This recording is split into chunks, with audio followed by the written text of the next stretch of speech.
Welcome back everyone, my name is Shivam Agarwal and this is part 2 of heart attack analysis and prediction.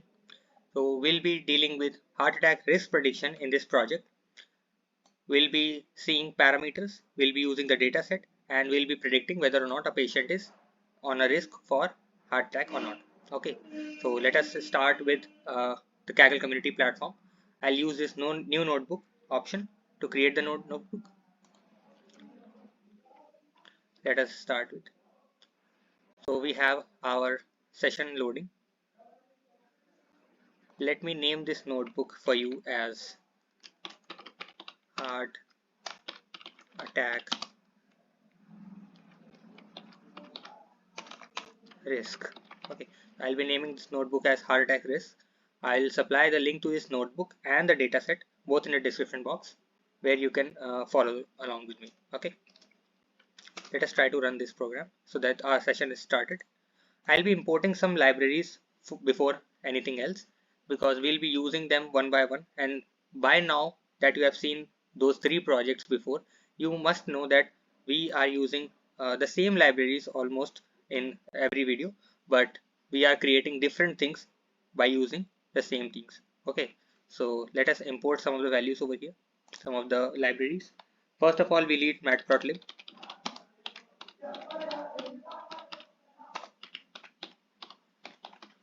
With pyplot as PLT, I'll say PLT. Next we need cbond as SNS. What we'll need next is our models. Okay, so from sklearn, because this is the machine learning, basic machine learning library in Python, we'll be using again and again this library. Inside it there is a module called as ensemble for Random Forest Classifier.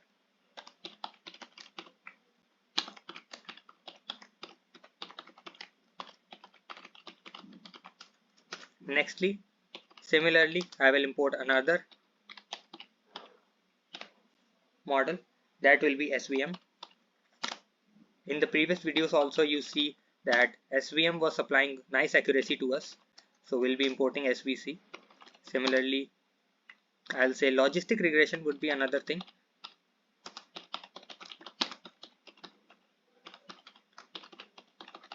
Okay, so we have logistic regression over here. Lastly, in this video I'll also show you how to use KNearestNeighbor algorithm. Like random forest or SVM and logistic regression, there is another algorithm called as nearest neighbor, KNearestNeighbor. Okay, so it is like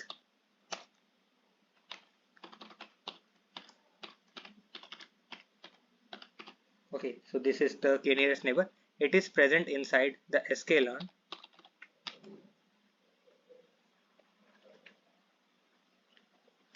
So whenever we try to create something that has risk analysis, we can use KNN. Okay, so we'll be using KNN in this project also, but I'm not sure that whether this KNN will be of use right now or not.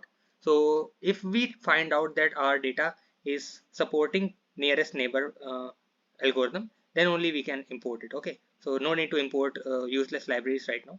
We'll import logistic regression for now.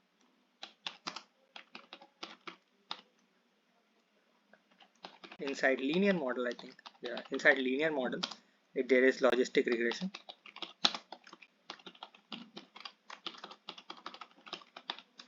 Okay, so we have logistic regression now. We have anything, yeah, scaling. So we need scaling again from sklearn dot metrics. We have to import confusion matrix,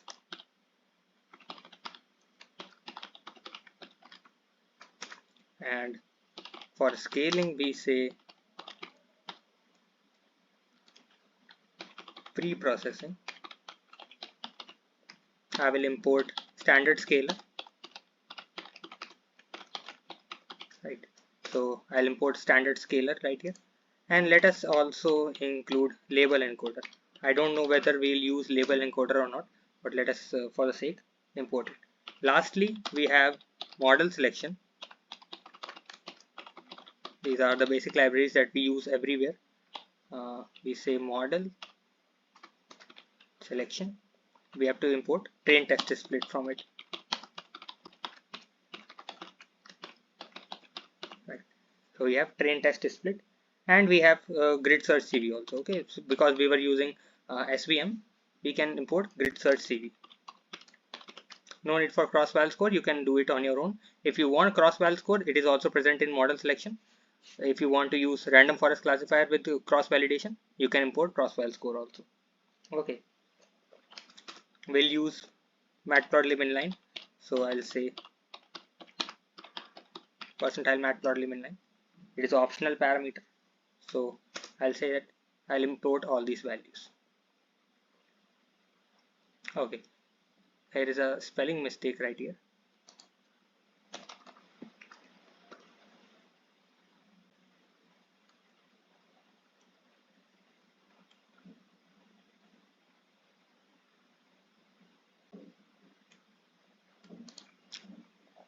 So it is saying there's a mistake over here. So I have to import sklearn.linear_model, import logistic regression. I think it is right. However, it is showing me an error. For now, let us try to skip it and see if the error persists. Okay, I got it. sklearn.linear model. So I have to remove this line. It is present inside linear model. That is why it was giving me an error. When you are working on Kaggle, you might get some of the errors like importing the libraries, especially in this. Don't worry, we can deal with that anyways. Now let us code our dataset. I will say our data frame will be denoted by df. Inside pandas, we have a function called as readCSV for reading CSV files that are similar to Excel files or Google Sheets files. It requires a parameter called as path. So inside the input section here, you can see that we have hard.csv file. Okay, so we have to copy this file path and paste it over here. Using this particular characteristic, we can include this dataset without actually downloading it. If you want to download, you can download the dataset, upload it wherever you want, like Google Drive, and use the link to import the dataset. There's no problem. Okay. Nextly, I want to see what the data looks like. So I'll say df.head for getting first 5 rows. Okay. By default, it gives me 5 rows. If you specify a parameter inside it, you can get any number of rows. Okay. Let us try to see it. Okay. Now in the data set, you can see there are no categorical variables. All are integer values or decimal values at max. There is no string value, so we don't have to convert any of the things like that. Also in the column name, you can see there are no spaces, so we don't need to replace those spaces by underscores that we were doing in the past few projects. Okay, so let us proceed right away. Let us check if there are any null values before moving forward. Okay, so I'll say df dot is null. You know that the is null function is used to provide all the null values, and I'll say that sum of all those values. Let me see how many null values are there for each column. Okay, so using this df dot is null dot sum, I'll get the total number of values that are not available. So you can see 0 all over here. So we can say that yeah, there is no any value that is unavailable. We have all the clean data set right here. So this data set is quite clean.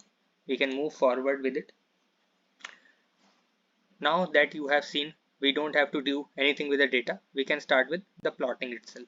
Okay, so I'll say the plotting. I'll make it as bold. This is a markdown cell that I'm using on Kaggle. You can use code cells for coding and markdown cells for heading. Okay, so let us do some exploratory data analysis. We call it in data science exploratory data analysis that we use to visualize the data. Okay, so now we'll visualize the data. First of all, let us see what are the columns presented as data. So there is age and there is cholesterol and this all of the columns.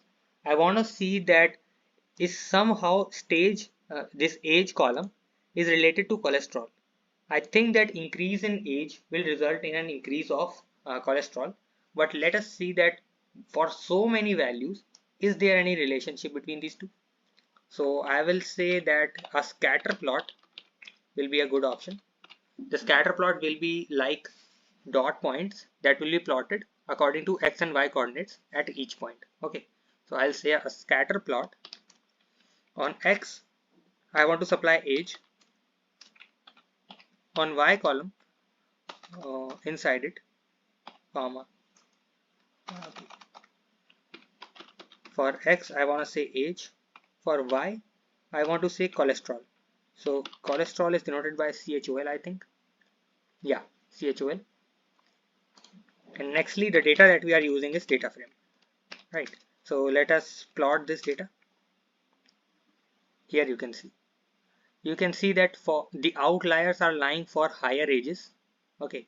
So, however, we cannot see a straight line or like something like a curve for age versus cholesterol. So we cannot directly deduce that somehow age is directly related to cholesterol. Okay. Nextly, I want to say that yeah, is chest pain related to age? Now, chest pain could be one factor that is relating to age. Okay. So I will plot maybe a bar plot for this because I think chest pain has values just 0, 1, 2, 3. So I'll say that SNS dot bar plot. I'm plotting just a bar plot. On X I want to get chest pain, and on Y I want to get age. The data that we are going to use is data frame. That will do our task. So let us see if there is a nice bar plot. Okay. So now you can see uh, for all kinds of chest pain, the median age is quite high. Okay, so we cannot deduce anything from this also.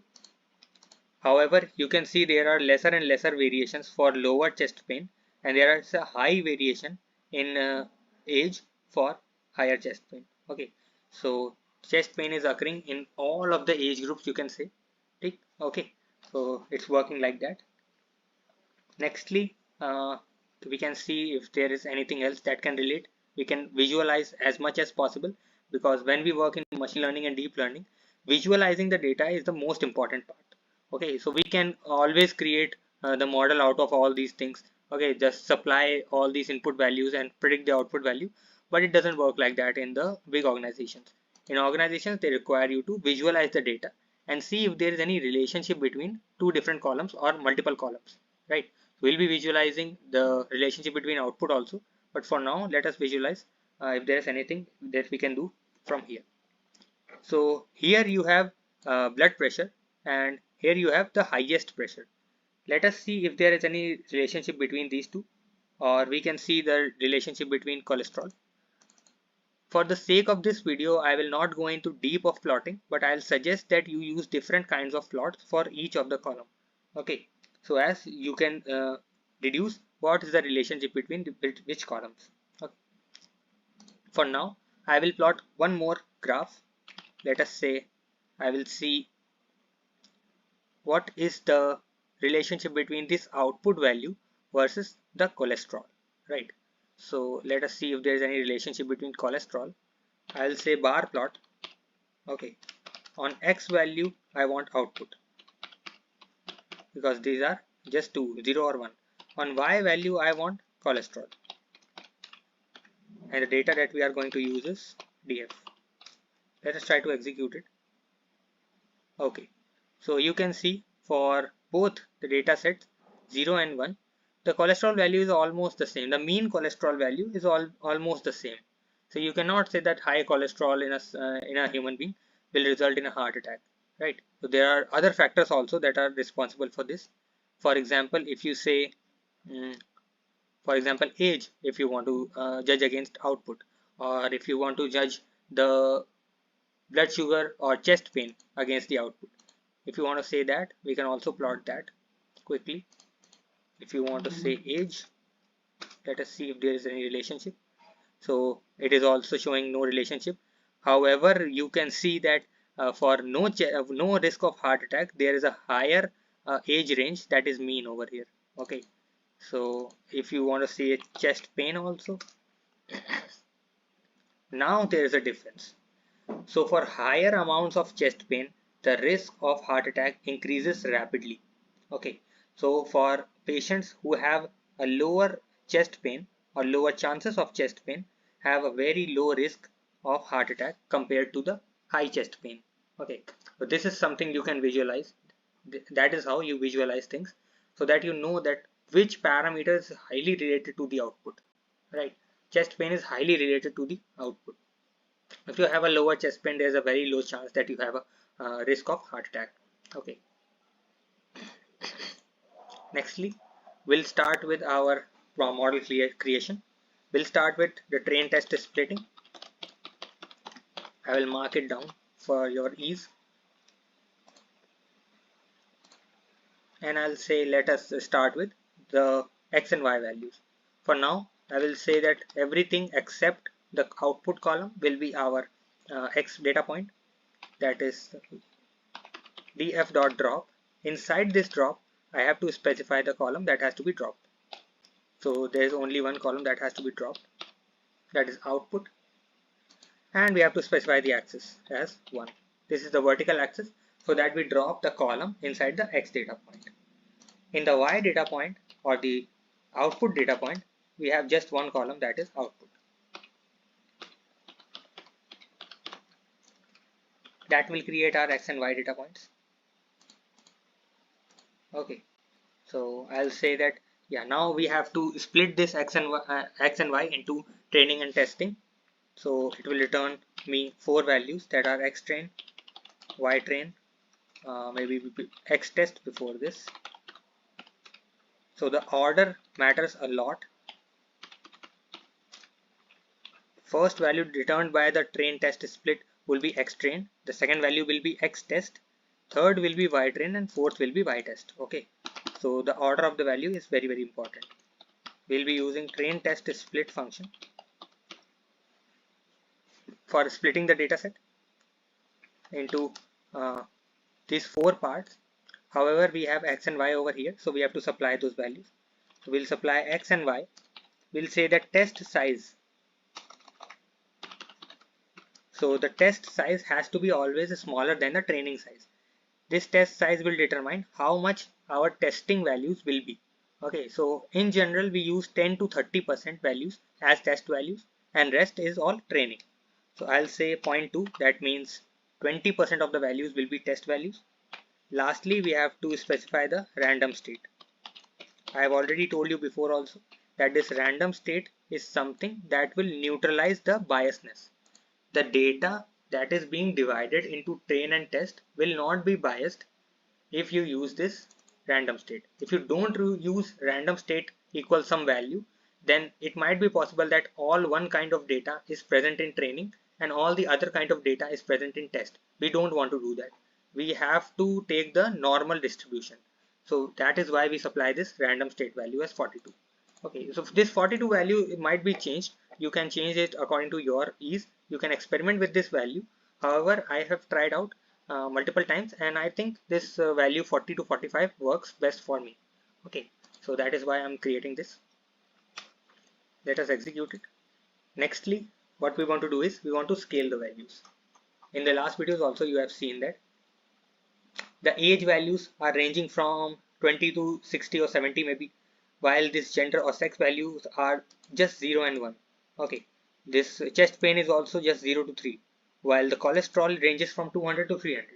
So all these values are not scaled up. Our model, if we use these values directly, might favor one of the values or one of the columns over the other.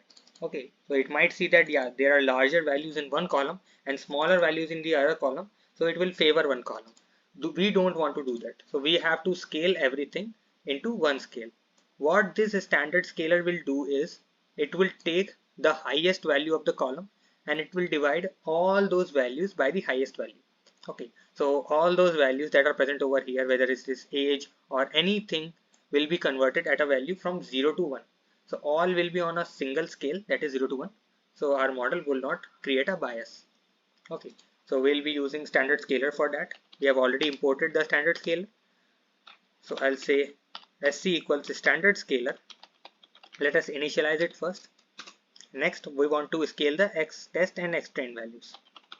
So I'll say xtrain equals sc dot fit underscore transform. This is the method to transform the xtrain values.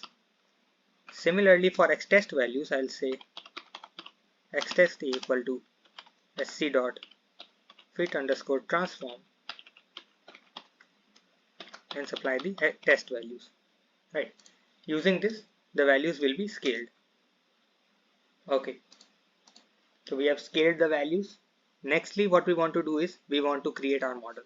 So let us try to create some models. We'll start with logistic regression today. Okay, so we'll start with logistic regression. However, as we have seen over here in the scatter plot, that there might be some relationship that we are seeing clusters also. Okay, if you want to know more about the algorithms that I'm going to use today, logistic regression, random forest or SVM or KNN, then you can let us know. We will try to create those mathematical expressions and demonstrations of how those algorithms work also, right? So for now, I will be using these algorithms for this project without going in deep how they work, starting with logistic regression. I will say that, yeah, I have imported already logistic regression. So I'll say that LR denotes the logistic regression for our model.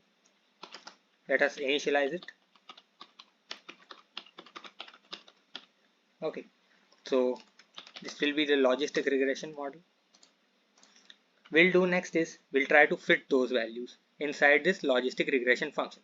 So logistic regression is one of the machine learning algorithms inside which we will try to fit our training data set using this variable. So we have LR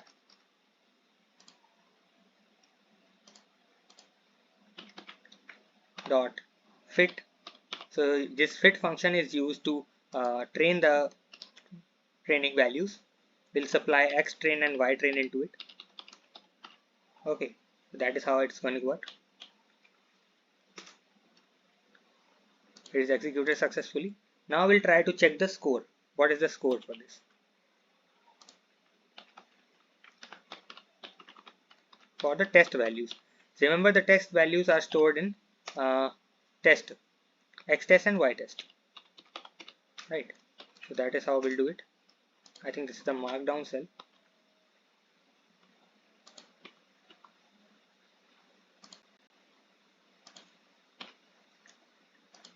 I'm executing this score value. Let us see what are the scores that we are getting. So using the logistic regression without any parameters, we are getting 88.5% accuracy, which is quite good.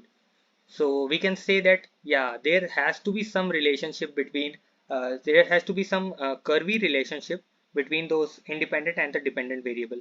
That is why this logistic regression is working so well with our model, right? 88.5% is a nice accuracy in the start. Nextly, we'll try to predict some values also. Okay, so I'll say that yp, that will be denoting our predicted values. Let us predict lr.predict, and we'll say xtest. So yp includes all the values that are predicted. Okay, now you can use the confusion matrix that we used in the last video also to check whether or not the model is working properly. The confusion matrix is one of the most easiest ways to check whether or not the model is working properly or not. Okay, so I'll show you how to do it, that also. I have already imported the confusion matrix, I think. Yeah, so in sklearn.metrics, you have something called as confusion matrix. Okay, so you can use this confusion matrix right away. Let us say how. We have to specify a variable, that is C. We'll say confusion matrix, and we'll supply some value to it. Okay, so what values have to be supplied? The value supplied has to be two values, that is y test and y predicted. So we'll say that y test and y predicted.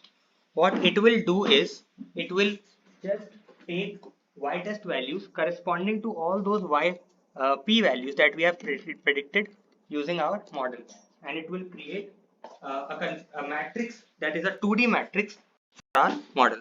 Okay, So that is how we'll do it. So let us try to create this matrix.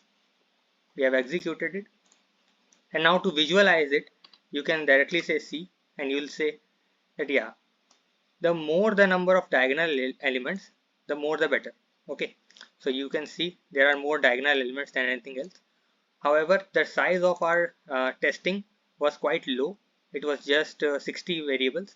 So you see that on diagonal we have 25 plus 29, that is 54 values, and on the non-diagonal elements we have just 7 values. So our model is working quite nice for this size of data set.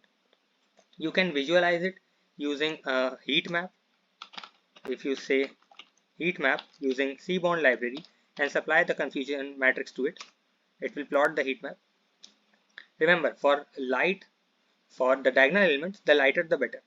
Okay, so you can see these two columns are lighter while these two cells are darker. So that is how our model is working fine with logistic regression. Nextly, let us go and find if the model is working good with our SVM. Okay. However, I will also show you how to work with KNN today. We haven't worked with KNN yet, but today we'll work with KNN also. I think the scatter plot that I plotted says that yeah, KNN could be a nice algorithm for this project. So let us first go with SVM and then we'll move to KNN. Okay.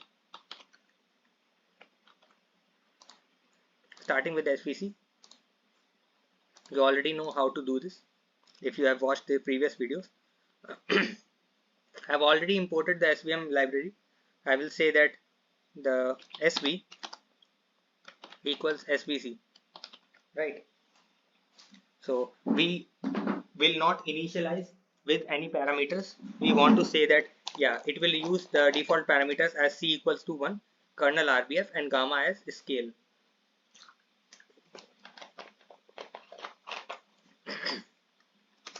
Let us try to execute it.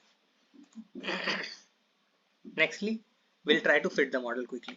sc.fit, we'll say xtrain and ytrain.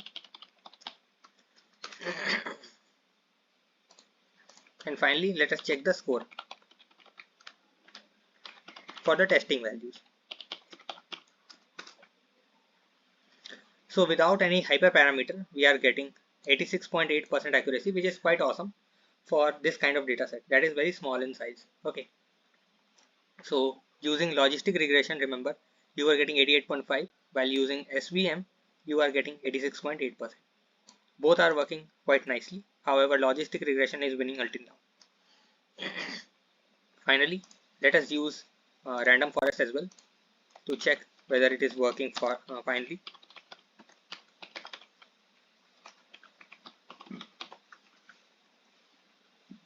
I have already imported random forest also.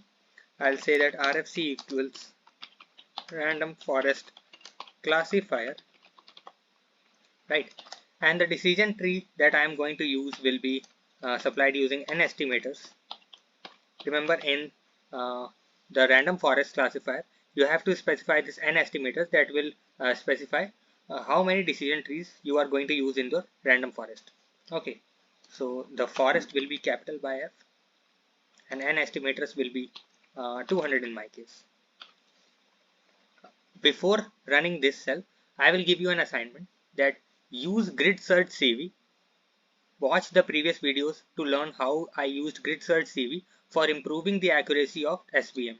Okay, we are getting 86.8% using SVM, but I am sure that we can get 89 to 90% accuracy using hyperparameter tuning or grid search CV in SVM. So as an assignment, I will tell that watch the previous projects, learn how to use grid search CV, and in this project implement that to increase the accuracy of SVM model. Okay, let us proceed with random forest classifier. I will say that create 200 decision trees. With this, let us try to fit our training data.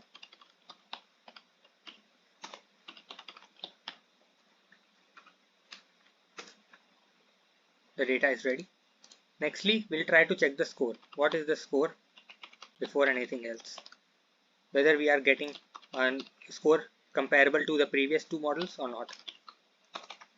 So we have to supply the testing values x test and y test over here for getting the score. Again we are getting 86.8%. Remember that we were getting 86.8% for SVM also. We are getting the same for random forest also.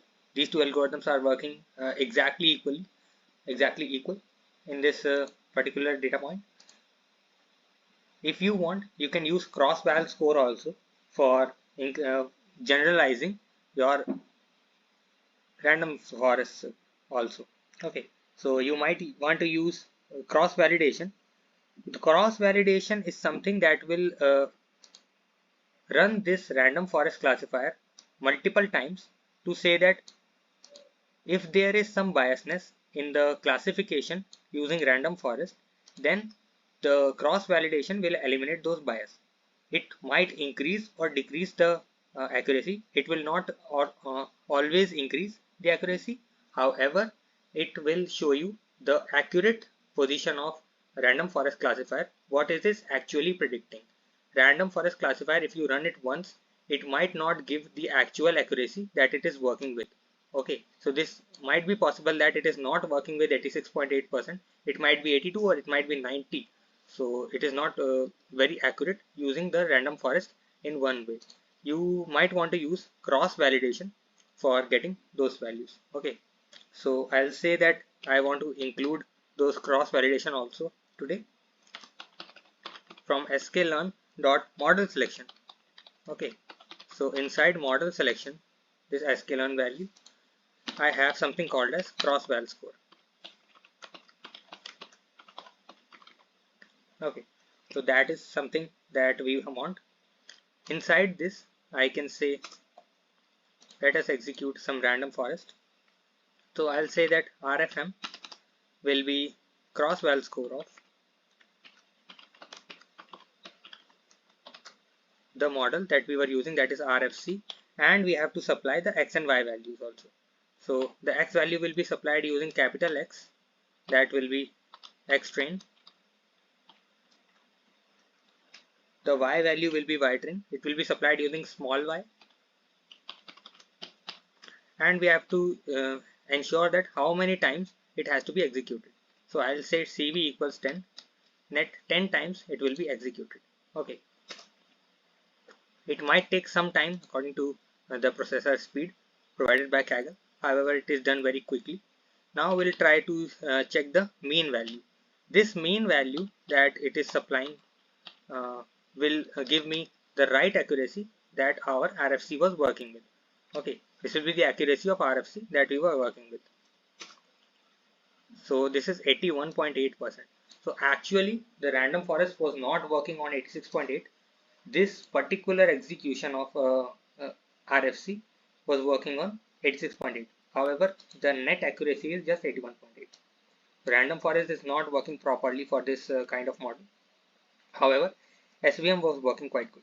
Okay. Next, let us proceed with a new algorithm called as KNearestNeighbor.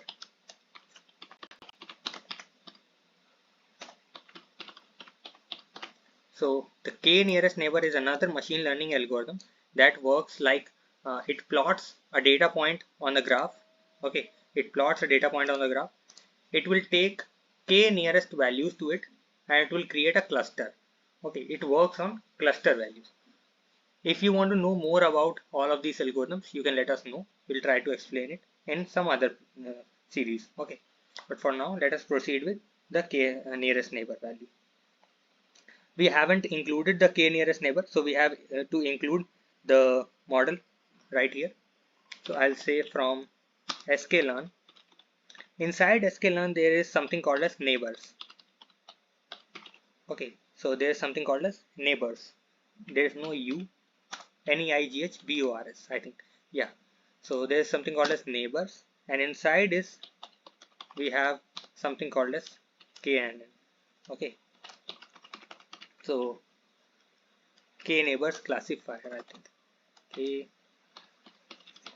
neighbors classifier. So this is the name of the module that we are going to use with. The algorithm that we are going to use is KNearestNeighbor, and the module name is KNeighbors classifier. Okay. executing this. It is successfully executed. So the library name is accurate. What we have to do is we have to create another variable called as kn. Let us create kn. You can experiment with this value also. We want to say that k neighbors classifier.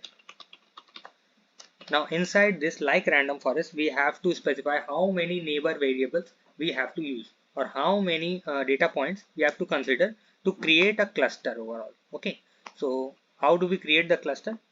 We'll supply a value called as n neighbors value, and I'll say that as the output column of our data set is just 0 and 1, so the neighbor values are have to be odd in number. Okay, whenever you have something in the output column, you have to take how many unique values are present in your output column. In our case it is 2, so it cannot be a multiple of 2. So n neighbors cannot be a multiple of 2. We have to create an odd value, so we'll take 5. Remember, whenever you are working with KNearestNeighbor, you have to check what unique values are present in your output column, and the neighbor values right in here should not be a multiple of that. Okay, so I'm taking 5. 5 mod 2 is 1, that is not 0, so it will work. The cell is executed. Next, let's go on and fit our model. Similarly, in like other models also, we'll fit the X train and X test, Y train. Fitting this model is done. Let's try to check the score for our testing values. Now it's giving me 90%. Over 90% of accuracy is achieved by the KNN. We haven't used this KNN, or you can say any other algorithms beforehand, but in this project I wanted to use KNN because I was using a scatter plot also. So it is giving me over 90% of accuracy. That is performing best until now. It is the best accuracy that we have got. Remember, in logistic regression also we got 88.5%. Here we got 86% in SVM. We got a very low accuracy using random forest. But in KNN we are getting a high accuracy that is of above 90%. That is how we are working it. Let us try to now predict some values. We have created our model. We have our predicted values. Now what we want to do is we want to apply this project in our real life.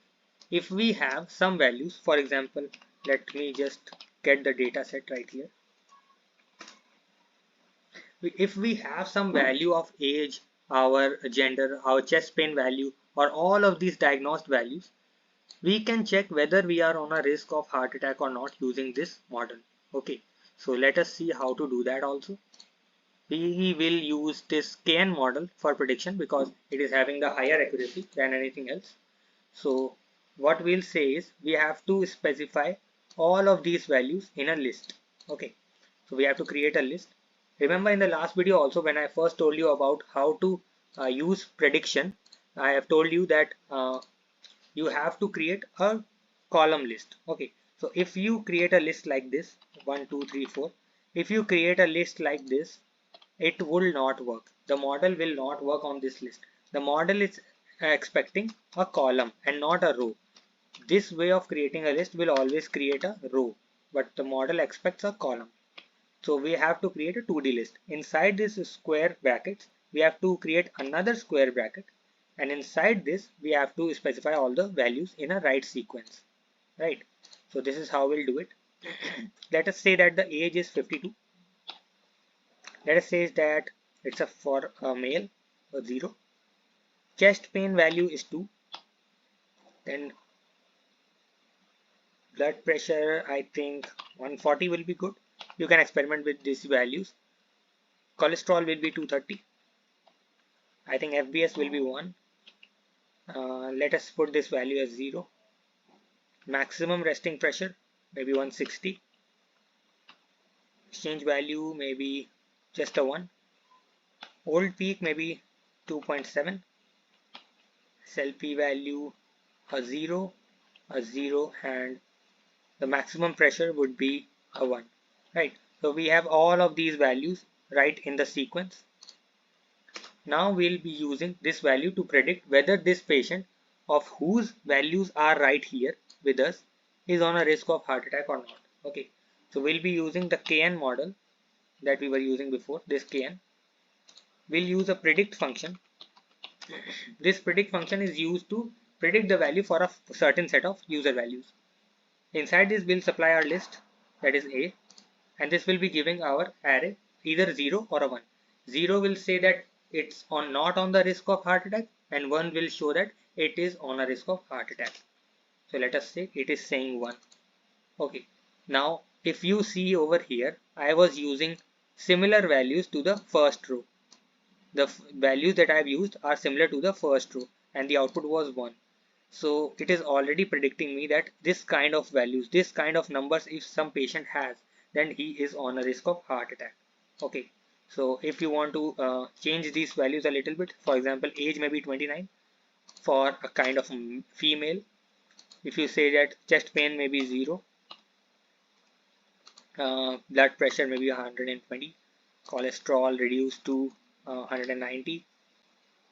Maybe these values get exchanged. I'm just experimenting with these values. I don't know whether or not it will give me a 0 or 1, but I'm just exchanging these values a little bit, changing these values. Yeah, like this. Let us say that 1.3 this value is 0, 0, and this may be a 0 value. Let us see for this person with these kind of values what will be the output. Now it is already saying it is also 1. So changing all the values, if you say change all the values, then also is on a risk of heart attack. So you can play with these values, you can change these values a little bit, or you can try to get some values in the dataset that are giving the output 0. You can try those values and check whether your model is working perfectly or not. This is how you will predict the values using your model. As it was giving an accuracy of 90%, it is pretty sure that for most of the values, for most of the things, it will predict the right answer, whether or not the patient is on a risk of heart attack or not. Remember, if it is 1, he is on a risk of heart attack. If it is 0, he is not on the risk of heart attack. You can use if-else condition to print the string instead of this array. If you want to get the answer, you can modify these functions a little bit if you want. Okay, this is your project. I've just created a project to let you know how these things work, how these algorithms are used with Python. You can always create something new. You can always modify those functions to print some new values. Like you can multiply this value by 100. If you multiply this value by 100, you can say that accuracy is now in 90%. So that is how you can print something in a new fashion. So this is how we work with the data, and we have worked on the projects till now. Basically, we were doing data cleaning, pre-processing, creating of model, and now in the previous two models, we have predicted the values also.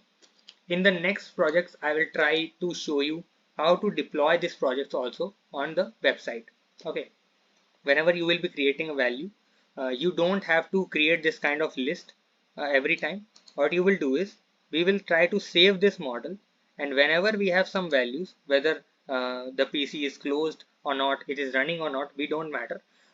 We can use that link or website to create this kind of list and fetch our predicted values from the model. Okay, that is how we'll do our next projects. So stay tuned for more projects. We'll be coming back with another set of new series of projects where we'll be creating something very unique, that is deployable things. Okay, so that is it for this video. I hope you learned something new.